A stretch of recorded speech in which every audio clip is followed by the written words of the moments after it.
খড়দা সভা থেকে আজ বিজেপিকে তীব্র আক্রমণ শানান মুখ্যমন্ত্রী মমতা বন্দ্যোপাধ্যায়।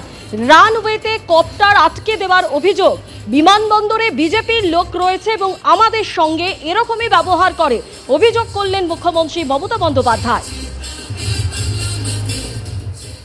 আমার আসতে দেরি হয়েছে, তার অনেক কারণ আছে। আমি বেরিয়েছি অনেকক্ষণ।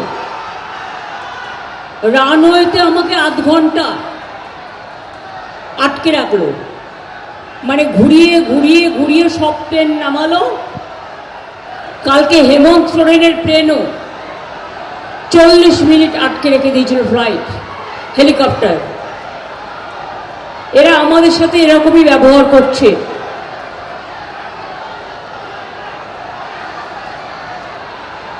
এয়ারপোর্টে আপনি গেলেন তো বিজেপির লোকগুলো ওখানে বসে আছে, লোকের অ্যাক্সিডেন্ট হলে দেখে না। আর যত আমাদের দেরি করতে পারে, পারমিশন দিতে দেরি করে, মাঠে পারমিশন দিতে দেরি করে, এখানে কারা সব এসে বসে আছে বিজেপির লোকজন দায়িত্বে। আমি এরকম দেখিনি কখনো।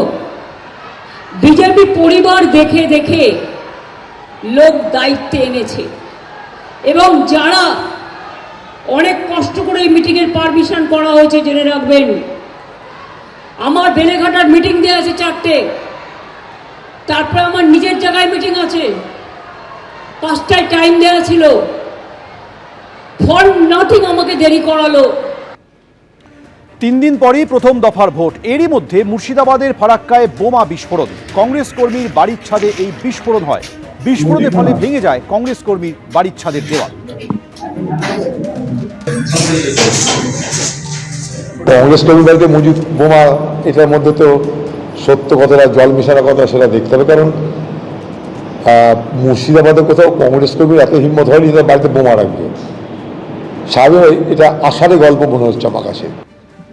ভোটের মুখে কোচবিহারের নাটাবাড়িতে বোমা উদ্ধার হলো। কৌশিক দাস নামে বিজেপি কর্মীর বাড়ির সামনে থেকে উদ্ধার হলো বোমা।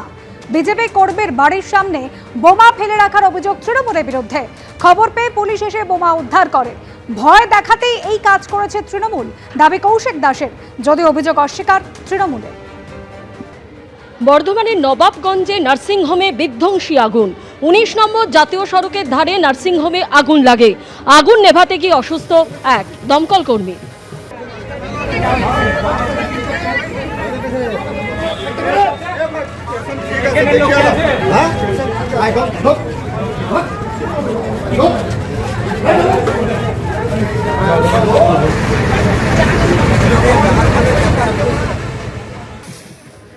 এবিপি আনন্দ, এগিয়ে থাকে, এগিয়ে রাখে।